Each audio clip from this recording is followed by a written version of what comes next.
It's time for another important update from Rock House Kids of Rockford, Illinois. And now, here's Executive Director Dee Lackney from Rock House Kids. Moments from Rock House Kids, where we meet the physical, emotional, and educational needs of inner-city children by instilling hope in a safe, Christ-centered environment. One Monday night, you could feel it in the air. There was tension. As soon as the kids who were picked up in the van came into the building, there was bickering. They wanted to get to an adult as soon as possible to plead their case. This night was no different. There was a 4th grade and a 5th grade girl who had been arguing in the van. Voices were loud and the mean looks were plentiful. We divided the girls to get their stories. Sometimes when they feel heard, the tension will cease. That night, the tensions did cease, but only momentarily. The tensions got out of control. Items were thrown, fists were flying, and a hole was put into the wall by a foot. 2 volunteers jumped into action and contained the girl who had put the hole in the wall. One of the volunteers performed CPI, which is crisis prevention intervention. This is a procedure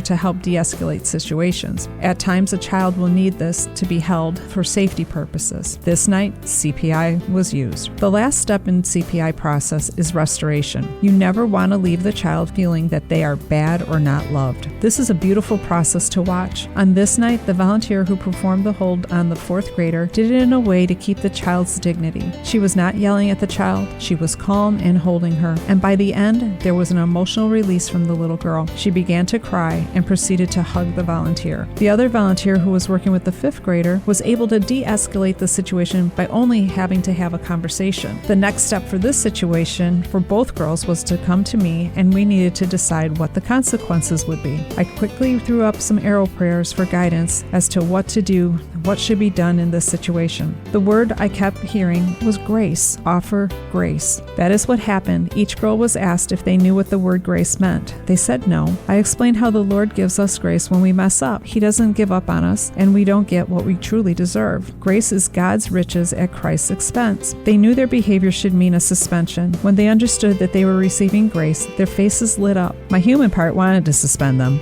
but I then thought of all the times that the Lord should have given up on me, but He allowed me one more chance. He doesn't give up on us, so how could I give up on these 2 girls? The next night the girls came, they were talking and laughing with each other. They even ate their dinner together. I wish I could say the whole night went like this, but it didn't. But what did happen is it did go smoother. There were no fists flying or new holes in the wall at Rock House Kids. The 4th grader went up to the 5th grader and said she was sorry and gave her a big hug, and the 5th grader accepted the apology and hugged back.